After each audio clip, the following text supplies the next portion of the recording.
저희가 로마서 12장의 말씀을 지금 보고 있는데요. 로마서 12장은 너희 몸을 하나님의 기뻐하시고 선하시고 온전하신 뜻에 따라 드리는 것, 그렇게 산제물로 드리라라고 얘기를 하고 있습니다. 이렇게 산제물로 주님 앞에 드릴 때 첫 번째로 우리가 드려져야 될 곳, 우리의 몸을, 우리의 존재를 하나님 앞에 드려야 할 그 장소가 교회였습니다. 교회 공동체 안에 우리의 은사를 가지고, 하나님께서 주신 은사를 가지고 공동체를 섬기라라고 얘기를 하고 있습니다. 그런데 우리가 갖고 있는 은사를 가지고 공동체를 섬기지 않게 되면 교회가 더 풍성하게 하나님의 영광과 은혜를 드러낼 수 있음에도 불구하고 그 풍성함이 사라질 수가 있고, 또 우리의 은사대로 하나님 앞에 우리의 은사대로 주님께 드리지 못할 경우에 몇몇 사람들이 그 많은 짐들을 지고 교회 일들을 감당할 수도 있습니다. 그래서 우리가 우리 자신을 교회 공동체 가운데 은사를 가지고 또 성품을 가지고 드려라. 그 두 번째는 믿음의 분량껏 드려라. 믿음의 잣대로 그리고 드려라 라고 얘기를 하고 있습니다. 믿음으로 드린다는 것은 자기 자신을 과대평가하지도 않고 자기 자신을 과소평가하지도 않고, 과대평가하여 오버하지도 않고 과소평가하여 아무것도 드리지 않는 그런 상태가 아니라, 하나님께서 나를 부르셨다면 하나님께 초점을 두고 하나님이 누구신가, 그리고 하나님의 부르심은 무엇인가, 그리고 하나님이 날 부르셨다면 하나님께서 신실하게 능력과 힘을 주실 것이다 라고 하는 믿음, 그 믿음으로 자기 자신을 드려라 라고 얘기를 하고 있습니다. 그래서 하나님의 부르심에 대한, 그리고 하나님의 신실하심에 대한 믿음으로 자기를 드려라 라고 얘기를 하고 있습니다. 그래서 이제 저희가 한 3주 동안 아주 구체적으로 살펴봤기 때문에 산제물의 예배가 여기서 끝났다라고 생각이 될 거예요. 이 정도면 충분하다라고 생각을 할 텐데, 이 뒤에 바울이 가장 중요한 얘기를 남겨놓고 있어요. 그것은 무엇이냐면, 우리가 은사를 가지고 섬기고 믿음을 가지고 섬기고 은사와 믿음으로 헌신할지라도 이것이 빠진다면, 가장 중요한 이것이 빠진다면 그 모든 것이 물거품이 되기도 하고 의미가 없어지는 가장 중요한 것이에요. 그것이 무엇일까요? 이것이 없다면 은사의 섬김도 믿음의 섬김도 의미가 없어져 버리는 가장 중요한 이것이 오늘 우리가 읽었던 사랑이에요. 사랑이 빠지면 안 된다. 사랑이 정말 중요하다라고 얘기를 하고 있습니다. 이러한 강조점을 우리가 고린도전서 13장에서도 이미 보았죠. 은사가 많았던, 헌신이 많았던 고린도 교회에 사랑이 빠졌어요. 그랬더니 오히려 교회가 하나의 교회로서 빛과 소금의 역할을 한 게 아니라 주님의 형상과 능력을 나타내지를 못했던 거예요. 그러면서 고린도전서 13장 1절 3절 우리 같이 한번 읽겠습니다.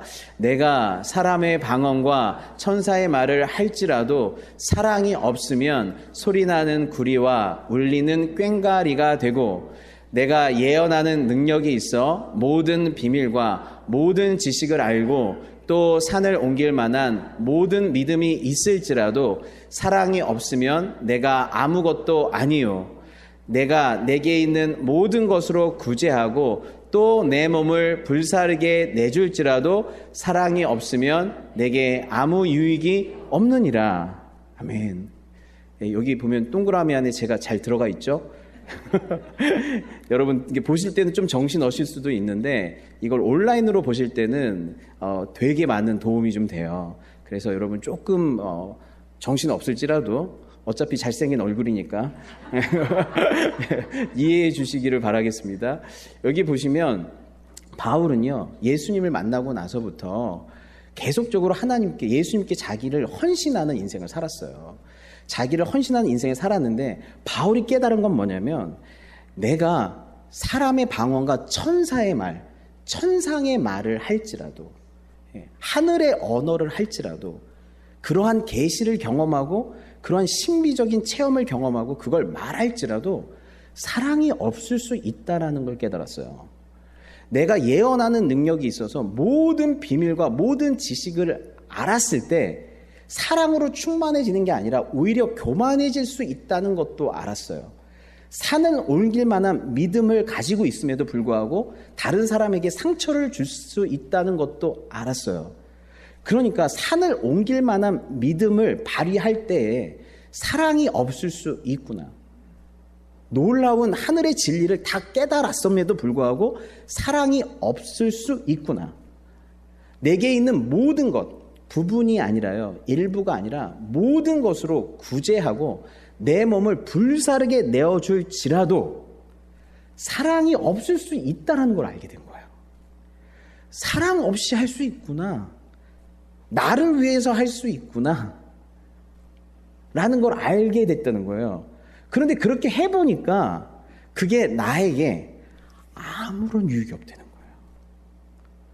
그것이 나를 성장시키지도 않고 예수님 닮게 하지도 않고 하나님 앞에서 열매가 되지도 않더라는 거예요.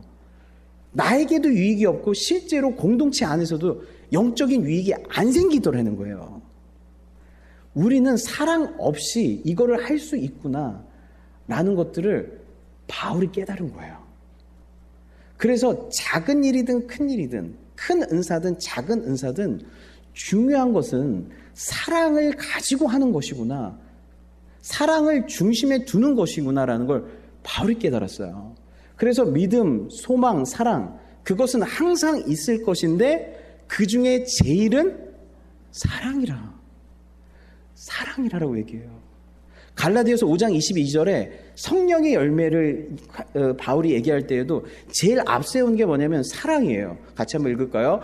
오직 성령의 열매는 사랑과 희락과 화평과 오래 참음과 자비와 양성과 충성과 온유와 절제니 이 같은 것을 금지할 법이 없느니라. 9가지의 성령의 열매가 있는데요. 그 성령의 열매가 단수로 되어 있어요. 성령의 열매들이 아니라 성령의 열매는 9가지가 있대요. 이것에 대해서 조나단 에드워즈는 뭐라고 해석하냐면 사랑 안에 모든 성령의 열매가 다 포함된다. 사랑 안에 모든 성령의 열매가 다 들어있다. 그래서 사랑의 열매를 맺는다는 것은 결국 모든 성령의 열매를 다 맺는 것이다 라고 얘기했어요. 또 다른 신학자는 사랑이 모든 성령의 열매를 이끈다라고 얘기했어요. 사랑이 모든 성령의 열매를 이끌어요.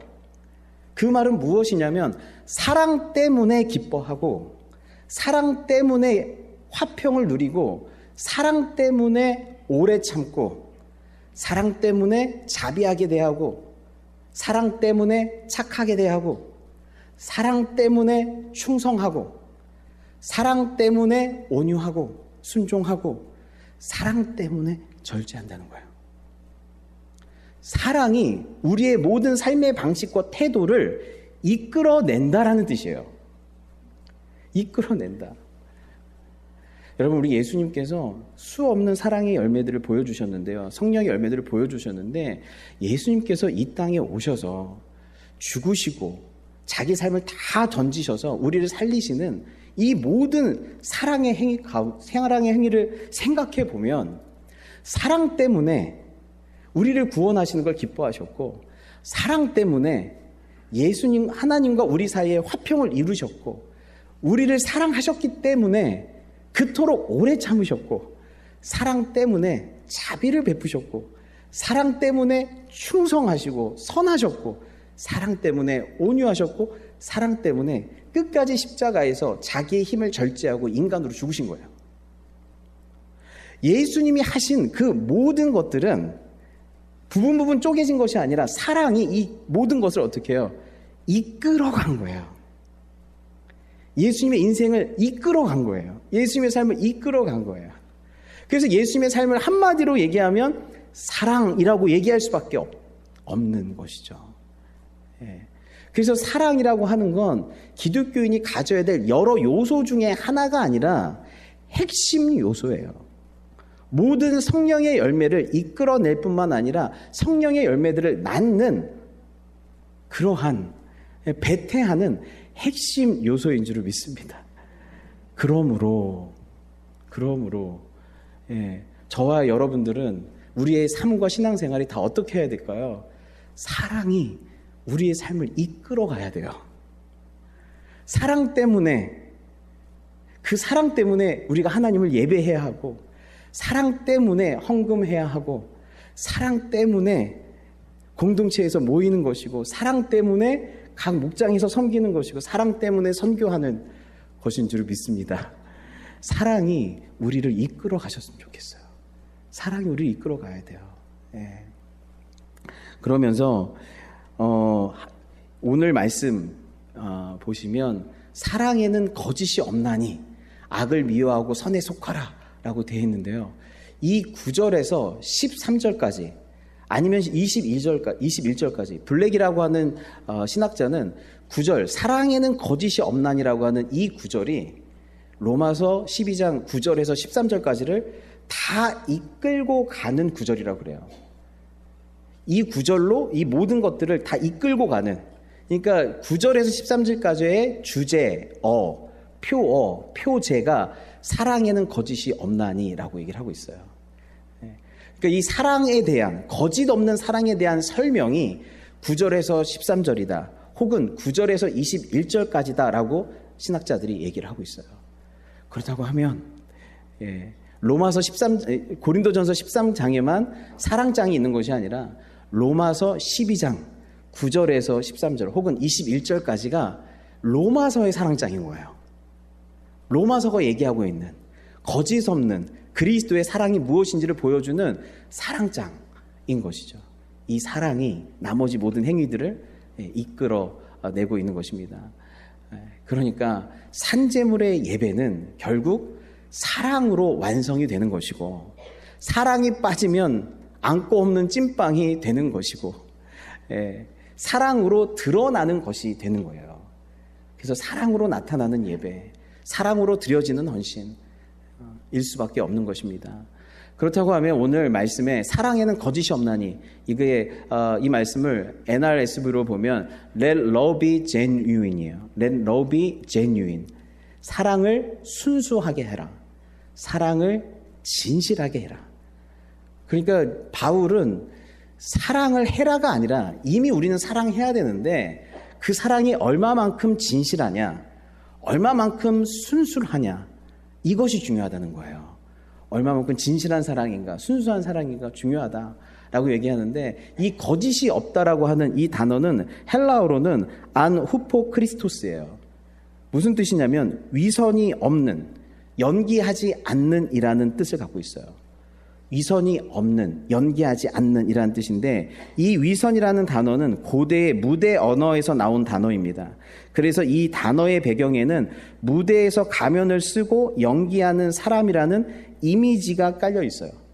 그래서 사랑에는 거짓이 없다라고 하는 단어는 어떤 이미지가 그려지냐면 무대에서 말하지 않는다, 무대에서 연출하지 않는다, 연기하지 않는다라는 이미지가 떠올라지는 단어예요. 문장이에요. 그래서 사랑을 무대에서 연기하듯이 하지 마라, 무대에서 말하듯이 하지 마라, 사랑을 연출하지 마라 라는 뜻을 갖고 있어요. 제가 이 말씀을 묵상하는데 두 명이 생각났는데, 첫 번째는 제가 떠올랐어요. 제 모습이 떠올랐는데, 제가 종종 이 무대에서, 이 강단에서 사랑꾼인 것처럼, 아내를 굉장히 사랑하는 사람인 것처럼 무대에서 얘기를 하고 있더라고요. 무대에서 내가 아내를 얼마나 사랑하고 괜찮은 남편인 것처럼 사랑을 무대에서 고백을 하고 있는데, 이 무대에서 내려갔을 때 내가 얼마나 이렇게 안 보이는 데서, 아니면 부엌에서, 아니면 집안 청소를 하면서, 아니면 세세한 일상 속에서 사랑을 고백하고 있었는가 생각해 보니 무대에서 더 많이 고백을 했던 것 같아요. 그러니까 뭐예요? 위선적 사랑이죠. 보여주기식 사랑이죠.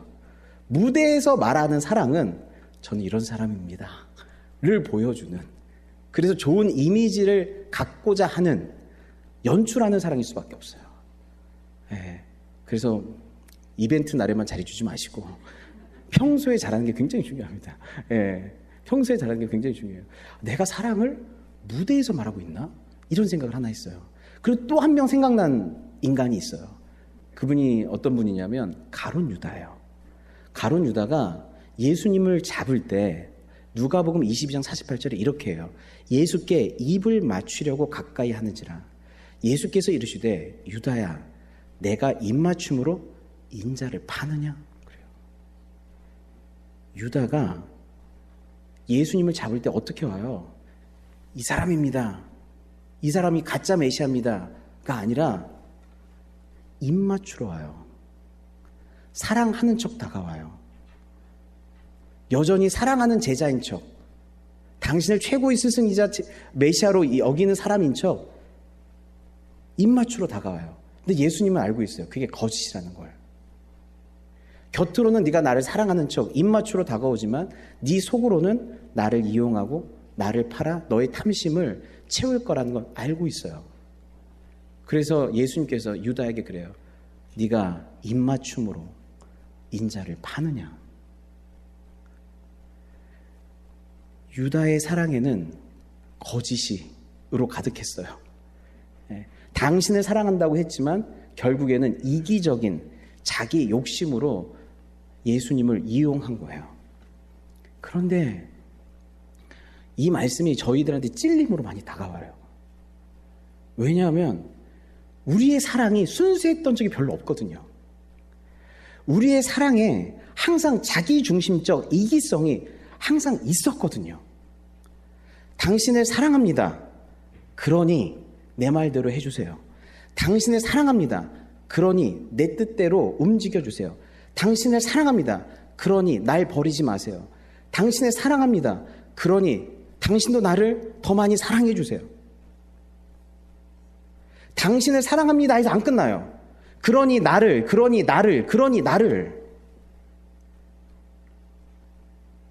순수하게 사랑 그 자체를 목적으로 삼지 않아요. 사랑이 순수하려면, 사랑이 진실하려면 사랑 그 자체가 목적이어야 돼요. 근데 우리는 사랑을 해줄 테니, 헌신을 해줄 테니, 그러니 나를, 내 욕심을, 내 두려움을 해소시켜 달라고 얘기하고 있는 거예요. 주님을 향해서도 마찬가지예요. 주님 사랑합니다. 그러니 제가 천국 가게 해주세요. 주님을 사랑합니다. 그러니 일이 잘 풀리게 해주세요. 주님을 사랑합니다. 그러니 문제 해결해 주세요. 주님을 사랑합니다. 그러니 저에게 어려움 없게 해주세요. 주님을 사랑합니다. 그러니 나를 높여주세요. 내 욕망과 두려움이 주님을 향한 사랑에도 덕지덕지 붙어있어요. 진실한 사랑, 거짓 없는 사랑은 사랑 그 자체를 목적으로 삼아야 돼요. 그런데 우리는 항상 나를 목적으로 삼고 사랑을 수단 삼죠. 그래서 요한일서 말씀에 보면 사랑하는 자들아 우리가 서로 사랑하자. 사랑은 하나님께 속한 것이니 사랑하는 자마다 하나님으로부터 나서 하나님을 알고 사랑하지 아니하는 자는 하나님을 알지 못하나니 이는 하나님은 사랑이십니다. 서로 사랑하세요. 왜 사랑하냐면요. 그렇게 사랑해야 천국 가고 복을 받아서가 아니라 사랑해야 하나님을 아니까. 사랑해야 그 사랑에 내가 참여할 수 있으니까. 그냥 하나님을 사랑하는 것 자체가 그냥 목적이에요. 여러분, 우리 모두는 욕망을 누를 수가 없어요. 우리 모두는 욕망을 없앨 수도 없어요. 욕망과 두려움은 다 똑같은 얘기예요. 그렇다고 하면 우리가 거짓되지 않고 이기적이지 않고 다른 사람을 이용하지 않는 순수한 사랑을 하려면요. 여러분의 욕망이 최고의 것을 욕망하셔야 돼요. 최고의 것을 욕망하셔야 돼요. 근데 최고의 것이 뭐냐면요. 하나님의 영광을 아는 것과 하나님의 영광에 참여하는 것이에요. 하나님의 영광을 아는 것과 하나님의 영광에 참여하는 것인데 하나님이 누구시냐? 하나님이 사랑이시기 때문에 하나님의 영광을 안다는 건 하나님의 사랑을 안다는 것이고 영광에 참여한다는 건 하나님의 사랑에 참여한다는 거예요. 그 최고의 욕망을 가지고 있어야만 여러분은 순수하고 진실된 사랑을 할 수가 있어요. 욕망을 바른 방향으로 흐르게 하는 거예요. 하나님, 저는 하나님의 사랑을 알기 원합니다. 그 하나님의 사랑에 참여하기 원합니다. 그래서 내 삶 가운데 그분의 사랑이 그대로 나타나기를 원하는 이 욕망이 여러분을 이끌어야 돼요. 여러분의 삶의 동기가 돼야 돼요. 이 사랑보다 더 큰 동기가 있을 수가 없고 있어서도 안 되고요. 그럼 그 사랑이 수단이 돼버려요. 하나님의 사랑을 아는 것, 그 하나님의 사랑에 참여하는 것. 그래서 그 하나님의 사랑이 여러분 인생 가운데 나타나기를 바랍니다. 그런 거짓 없는 사랑이 나타났으면 좋겠어요. 그러면서 거짓 없는 사랑의 첫 번째 특징은 악을 미워하고 선에 속하라 이래요. 악을 미워해라. 선에 속해라. 악에 대해서 수없는 악을 나열할 수가 있어요. 뭐 악에 있어서는 우리가 미워해야 될 악이 경제적 불의, 정치적 부패, 사회 구조적 문제, 힘 있는 자들의 은밀한 타락, 폭력과 억압, 불평등과 압제 등 수없는 우리가 미워해야 될 악들이 있어요. 또 우리가 추구해야 할 선도 있어요. 신학적 개념 안에서 하나님의 선하심이 하나님의 은혜와 긍휼과 자비보다 더 큰 개념이에요.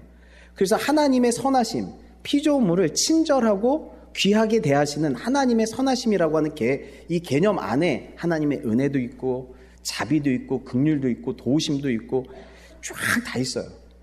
그래서 악을 미워하고 선에 속하라고 얘기할 때 우리가 미워해야 될 악들의 목록과 우리가 추구해야 될 선들의 목록이 쫙 다 있어요. 그런데 오늘 우리가 째려봐야 될 건 뭐냐면 선을 행하라가 아니라 선에 속하라는 말이에요. 그러니까 지금 바울이 얘기하고자 하는 것은 어떤 도덕적이고 윤리적이고 그런 사회적인 어떠한 선과 악에 대한 개념을 얘기하려고 하는 게 아니라 선에 속해야 한다. 선에 소속되어야 한다. 이것은 남자와 여자가 결혼하는 결합을 의미하는 소속이거든요. 관계적인 단어, 소속의 단어로 이 선과 악을 풀어내고 있어요. 관계적 개념의 소속의 개념의 선과 악은 무엇인가? 이것에 대해서 우리가 지난 화요일 묵상에서 여러분 요즘 잘 듣고 계시죠? 아침 묵상 장로님들하고 제가 열심히 하고 있는데 잘 안 듣고 갔던 느낌이 제가 좀 들어서 좋아요 좀 많이 눌러주세요. 화요일 묵상 본문 기억나세요?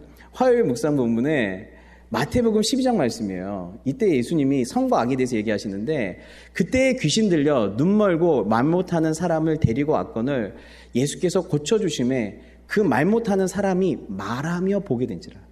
말도 못하고 못 보는 사람, 눈 멀고 말 못하는 사람이 예수 그리스도께서 성령으로 치유하셔서 그 성령의 역사로 그 사람이 보게 된 거예요. 말하게 된 거예요. 무리가 다 놀라 이르되 이는 다윗의 자손이 아니냐. 이분이 메시아가 아니면 이런 일을 할 수 없다라고 무리가 다 그렇게 고백을 했어요. 그런데 바리새인들은 이것을 듣고 이르되 이가 귀신의 왕 바알세불을 힘입지 않고는 귀신을 쫓아내지 못하느니라. 성령에 의해서 귀신을 쫓아냈는데 바리새인들은 뭐라고 얘기해요? 예수님을 부정하고 인정하지 않고 예수님이 귀신의 왕 바알세불의 힘을 얻어서 귀신을 쫓아냈다고 얘기하는 거예요. 그때 예수님께서 이렇게 말씀하세요. 만일 사탄이 사탄을 쫓아내면 스스로 분쟁하는 것이니 그리하고야 어떻게 그의 나라가 서겠느냐. 그러나 내가 하나님의 성령을 힘입어 귀신을 쫓아내는 것이면 하나님의 나라가 이미 너희에게 임하였느니라. 하나님의 성령으로 된 걸 귀신의 힘으로 됐다고 얘기한 거예요. 근데 성령의 힘으로 귀신을 쫓아내면 통치자가 바뀌고 기 때문에 그에게 뭐가 임했냐면 하나님의 나라가 임했다는 거예요. 예수님은 성령으로 일하시는 분이고 누군가에게 귀신을 쫓아낼 뿐만 아니라 하나님의 나라를 주시는 분이신 거예요. 그것들을 지금 성령으로 보여주셨어요. 그런데 바리새인들은 그걸 보고도 귀신을 운운하고 있었던 거예요. 그러므로 내가 너에게 이르노니 사람에 대한 모든 죄와 모독은 사하심을 얻되 성령을 모독하는 것은 사하심을 얻지 못하겠고. 왜냐하면 성령님은 예수님께서 사하지 못할 죄가 없어요. 그런데 성령 모독죄는 사함을 받지 못한대요. 왜 그럴까요? 성령께서 하시는 일이 예수님을 깨닫게 하시고 보여주시고 믿게 하시는 일인데, 그 예수님을 증언하시는 성령 앞에서 계속 성령님을 모독하고 부정하고 받아들이지 않게 되면 결국 예수님을 받아들이지 않는 것이 되기 때문에, 예수님을 믿지 않는 것이 되기 때문에 성령 모독죄는 결국 예수 모독죄, 예수 안 믿는 죄와 똑같기 때문에 그래요. 그래서 사함을 받지 못하는 거예요. 예수를 믿지 않기 때문에 그렇죠. 예. 그런 바리새인들을 향해서 예수님이 뭐라고 비유를 드시냐면, 나무도 좋고 열매도 좋다 하든지, 나무도 좋지 않고 열매도 좋지 않다 하든지 하라. 그 열매로 나무를 아느니라. 독사의 자식들아, 너희는 악하니 어떻게 선한 말을 할 수 있느냐? 이는 마음에 가득한 것을 입으로 말함이라. 선한 사람은 그 쌓은 선에서 선한 것을 내고, 악한 사람은 그 쌓은 악에서 악한 것을 내느니라. 선한 나무와 악한 나무가 있대요. 근데 그 당시에 바리새인들은 본인들도 그렇게 생각했고 다른 사람들도 다 그렇게 생각했어요. 바리새인들은 좋은 나무라고요. 실제로 바리새인들이 도덕적, 윤리적, 사회적, 종교적으로 행했던 착한 일들과 선함은요, 우리가 따라가지도 못해요. 모든 이스라엘 백성들이 바리새인들을 존경했어요. 그래서 바리새인들만큼은 선한 사람들, 의로운 사람들, 나라를 사랑하는 사람들이라고 생각을 했어요. 근데 주님의 관점에서는 바리새인들이 지금 어떤 나무인 거예요? 나쁜 나무고 악한 나무고 악한 열매를 맺는 나무였던 거예요. 그렇다고 하면 예수님이 보시는 선과 악의 기준이 무엇인가요? 예수님께서는 어떻게 선과 악을 지금 나누고 계신가요? 그것은 무엇이냐면, 너희는 나를 누구라 하느냐? 너희는 나를 어떻게 바라보고 있느냐? 성령께서 가르쳐 주신 대로 예수님을 주요, 구원자요, 메시아로 인정하고 있느냐? 아니면 예수님을 거부하고 부정하고 귀신의 왕이라고 그러고 예수님을 끊임없이 부정하고 있느냐? 결국 예수님에 대한 관점, 예수님에 대한 입장, 예수님에 대한 해석, 그 예수님을 인정하느냐 인정하지 않느냐가 선과 악을 나누는 기준이었던 거예요. 그래서 예수님을 인정하면서 그분을 의지하면서 모든 범사에 예수님을 인정하고 의지하며 살아가는 삶을 쌓은 선을 쌓는 삶이라고 얘기하고, 지속적으로 예수님을 거부하고 부정하고 몰아내고 예수님을 인정하지 않는 삶을 비록 착하게 살지라도 끊임없이 예수님을 부정하면 그것을 쌓은 악, 예수님에 대해서 계속 악을 쌓는다라고 얘기를 하고 있는 것입니다. 선과 악의 기준이 예수님이었다는 거예요. 그렇다고 하면 오늘 말씀, 악을 미워하고 선에 속해라. 나는 그 말씀은 무슨 말씀일까요? 예수님께 속하여 예수님을 인정하는 인생을 살라는 거예요. 예수님께 속하여 범사에 예수님을 인정하는 인생을 살아라. 악을 미워해라. 예수님으로부터 벗어나는 것을 미워해라. 예수님을 부정하는 것에서 미워해라. 예수님 없이 사는 걸 미워해라. 예수님 의존하지 않고 사는 것을 미워해라. 범사에 예수님을 인정하고 예수님께 속하여 주님을 끊임없이 인정하는 삶, 의지하는 삶을 살아라. 그것이 쌓은 선의 삶, 아름다운 열매의 삶이라는 것인 줄을 믿습니다. 그래서 여러분, 범사의 주님을 의지하십시오. 왜냐하면 사랑은 우리에게 속한 게 아니에요. 우리에게는 거짓 없는 사랑이 없어요. 여러분 생각해 보세요. 나의 사랑에 거짓이 없었다면 지금까지 유지될 수 있었을까요? 우리의 결혼 생활이 거짓이 없었다면 지금까지 유지될 수 있었을까요? 당신 최고야. 속으로 그렇게 생각 안 하잖아요. 당신뿐이야. 속으로는 다른 거 의지하고 있잖아요. 난 왜 이렇게 좋은지 몰라. 안 좋아하잖아요. 예. 시부모님과의 관계에서도 거짓이 없었다면, 친구와의 관계에서도 거짓이 없었다면 우리가 꾸준하게 유지할 수 있었을까요? 아니요. 그렇지 않죠. 우리의 사랑과 이런 거는요, 항상 자기중심적으로 흐르고 있기 때문에 항상 위선적일 수밖에 없고 자기중심적일 수밖에 없고 거짓이 없는 사랑이 없어요. 그런데 그렇게 내 안에는 하나님에 대한 사랑, 온전한 사랑, 그것이 없는 것을 인정하는 것이, 그래서 예수님께 속하는 것이, 내 안에 그런 선을 행할 수 있는 능력이 있으면 그냥 선을 행하라고 했을 거예요. 근데 뭐라고 얘기해요? 네 안에 선을 행할 능력이 없기 때문에 어떻게 얘기해요? 선에 속하라라고 얘기하는 거예요. 예수께 속하라라고 얘기하는 거예요. 범사에 예수의 사랑을 공급받으라고 얘기하는 거예요. 아멘. 여러분 이 말씀 보세요. 내 속 곧 내 육신에 선한 것이 거하지 아니한 줄 아노니.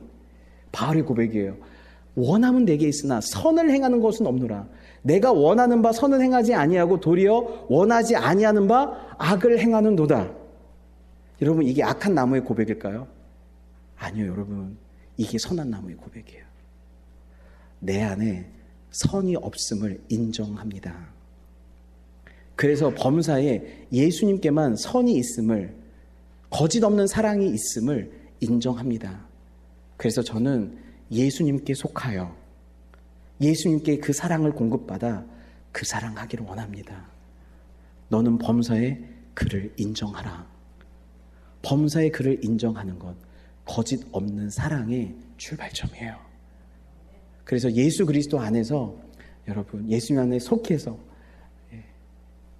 범사에 예수님을 의지함으로 거짓 없는 사랑이 여러분 삶 가운데 나타나기를 축원합니다.